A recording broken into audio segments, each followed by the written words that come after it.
Hello students, कैसे आप सब लोग। आई होप आप सभी अच्छे होंगे। आप सभी का स्वागत है मेरे channel helping hand to medicals पर। तो इस वीडियो में हम बात करने वाले हैं कि अगर आपने ट्वेल्थ के साथ नीट का एग्ज़ाम दिया है या फिर ट्वेल्थ के बाद ड्रॉप लेके एग्ज़ाम दिया है, तो क्या आपको रिपीट करना चाहिए या फिर रिपीट नहीं करना चाहिए, इस बारे में हम बात करेंगे इस वीडियो में। तो सबसे पहले हम उन स्टूडेंट्स के बारे में बात करेंगे जिन्होंने ट्वेल्थ के साथ अभी नीट का एग्ज़ाम दिया था। आप सभी का नीट का एग्ज़ाम हो चुका है, नीट का रिज़ल्ट आ चुका है और काउंसलिंग भी चल रही है अभी। तो आप सभी को पता चल गया होगा कि आपके कितने मार्क्स हैं और आपको एमबीबीएस की सीट मिलेगी या नहीं मिलेगी। तो उस हिसाब से हम बात करेंगे। तो अगर आपने नीट का एग्ज़ाम दे दिया है, आपका रिज़ल्ट आ चुका है और आपको अगर पता चल गया है कि आपको एमबीबीएस की सीट नहीं मिलेगी, तो अगर आपने ट्वेल्थ के साथ एग्ज़ाम दिया है तो आप एक और ड्रॉप ले सकते हैं ट्वेल्थ के बाद नीट के एग्ज़ाम के लिए। इसमें कोई बड़ी बात नहीं है। ट्वेल्थ के साथ अगर आपका नहीं होता है तो आप एक और ड्रॉप ले सकते हैं ट्वेल्थ के बाद। अब बात करेंगे जिन स्टूडेंट्स ने ट्वेल्थ के बाद एग्ज़ाम दिया या फिर ट्वेल्थ के साथ जिन्होंने एग्ज़ाम दे दिया है और ट्वेल्थ के एक साल और रिपीट करके एग्ज़ाम दिया है, मतलब जो फ्रेशर थे ट्वेल्थ के बाद जिन्होंने एग्ज़ाम दिया है या फिर ट्वेल्थ के बाद जिन्होंने पहली बार एग्ज़ाम दिया है, उन स्टूडेंट्स को इस साल अगर गवर्नमेंट एमबीबीएस कॉलेज या फिर एमबीबीएस की कॉलेज एमबीबीएस की सीट नहीं मिल रही है, तो क्या उन स्टूडेंट्स को रिपीट करना चाहिए फिर से। तो मैं आपको बता दूं कि अगर आप फ्रेशर थे या फिर आपने ट्वेल्थ के बाद एग्ज़ाम दिया है तो आप एक और रिपीट ले सकते हैं और आपको ज़रूर एक रिपीट और लेना चाहिए। हो सकता है आपको एमबीबीएस की सीट मिल जाए, लेकिन मेरा ये मानना है कि अगर आप फिर से एक और बार रिपीट ले रहे हैं तो आप इसका बात का ध्यान रखें कि आपकी ये लास्ट ईयर हो सकती है प्रिपरेशन की, क्योंकि बहुत सारे पेरेंट्स ऐसे होते हैं जो कि अफोर्ड नहीं कर पाते कोचिंग की फ़ीस वगैरह बच्चे के लिए। तो आप जो अगर फ्रेशर में थे, आप अपने ट्वेल्थ के बाद नीट का एग्ज़ाम आपने दिया है और फिर से आप रिपीट कर रहे हैं, तो आप बिल्कुल अपना पूरा दम लगा दीजिए, पूरा ज़ोर लगा दीजिए, क्योंकि हो सकता है आपकी ये लास्ट ईयर हो और उसके बाद रिपीट करने से आपका टाइम भी ख़राब होगा।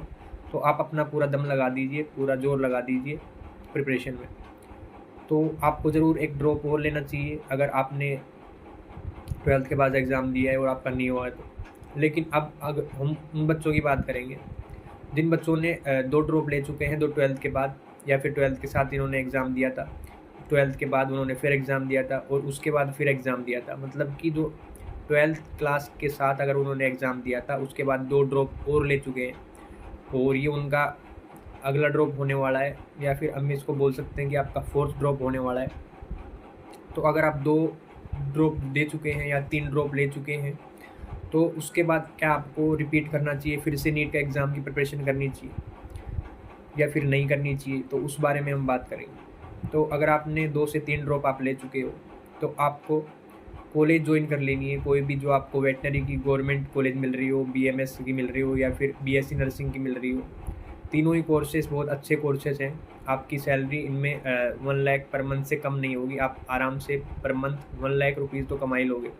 तो आपको कॉलेज ज्वाइन करने के साथ साथ, जिसे कि पार्शियल ड्रॉप बोलते हैं, पार्शियल ड्रॉप का मतलब होता है कि आपने कॉलेज ज्वाइन कर ली और फिर आप प्रिपरेशन कर रहे हो एग्ज़ाम की, तो आपको 2 से 3 ड्रॉप अगर आप ले चुके हो तो आपको कॉलेज ज्वाइन कर लेनी है और कॉलेज ज्वाइन करने के साथ आप प्रिपरेशन कर सकते हैं नीट की। कॉलेज के साथ साथ आपको काफ़ी टाइम मिल जाता है कॉलेज में, आप आराम से अपनी नीट की प्रिपरेशन कर सकते हो। इससे क्या होगा कि आपका जो टाइम है वो ख़राब नहीं होगा, आपकी एक और साल ख़राब नहीं होगी। और अगर आप बिना कॉलेज ज्वाइन करें नीट की प्रिपरेशन करते हो, 4th बार 4थी बार ड्रॉप लेते हो, 5वीं बार ड्रॉप लेते हो, तो उससे क्या होगा, आपका टाइम ख़राब होने के चांसेस हैं बहुत ज़्यादा। अगर आपका हो जाता है तो बहुत अच्छी बात है, लेकिन सिर्फ 10% या 20% चांस होते हैं कि आपका हो जाएगा 4th या 5th ड्रॉप के बाद। तो आपको कॉलेज ज्वाइन कर लेनी है ताकि आपका टाइम ख़राब नहीं हो बिल्कुल भी, क्योंकि आप बाकी जो आपके साथ वाले स्टूडेंट्स होंगे उनसे काफ़ी पीछे हो जाओगे। अगर आपने 4th या 5th ड्रॉप फिर से आप ड्रॉप ले रहे हो बिना कॉलेज ज्वाइन करे, तो आप पाओगे कि आपको मिलेगा कि अगर आपने 4th या 5th ड्रॉप लिया है और आपका न्यू है तो आपके साथ वाले काफ़ी आपसे आगे निकल गए होंगे। तो इसलिए आप कॉलेज ज्वाइन करें और कॉलेज ज्वाइन करने के साथ साथ पार्शियल ड्रॉप लें। मेरा सजेशन यही रहेगा आपके लिए। और कॉलेज में आपको काफ़ी टाइम मिलता है, अगर आप अपना पूरा दम लगा देंगे तो कॉलेज में भी आप नीट का एग्ज़ाम क्रैक कर सकते हैं। तो आपको अगर 2-3 बार आपने रिपीट कर लिया है तो आपके लिए सजेशन रहेगा कि आप कॉलेज ज्वाइन करने के साथ साथ करें। और 12th क्लास के साथ जिसने दिया है वो एक और रिपीट ले सकता है, 2 रिपीट ले सकता है आराम से। 12th क्लास के बाद जिसने एग्ज़ाम दिया है वो एक और रिपीट ले सकता है, एक और रिपीट दे सकता है एग्ज़ाम के लिए। और ये मैंने आपको बता दिया है 3 से 4 रिपीट करने के बाद क्या आपका नुकसान हो सकता है, क्या आपका फ़ायदा हो सकता है। तो इस बात को आप ध्यान में रखें। और अभी अगर इससे रिलेटेड आपका कोई डाउट हो जाता है तो आप कमेंट बॉक्स में कमेंट कर सकते हैं। और नीट यूजी की काउंसलिंग से रिलेटेड अगर आपको कोई इन्फॉर्मेशन चाहिए तो आप चैनल को सब्सक्राइब कर लें बिल्कुल। वीडियो को ज़रूर लाइक करना, शेयर करना, ताकि सभी बच्चों तक ये पहुँचे जो कि डिप्रेशन में हैं, उनका इस साल नहीं हुआ है तो। और चैनल को बिल्कुल सब्सक्राइब करके रखें ताकि आपको टाइम टू टाइम अपडेट मिलता रहे। Thank you.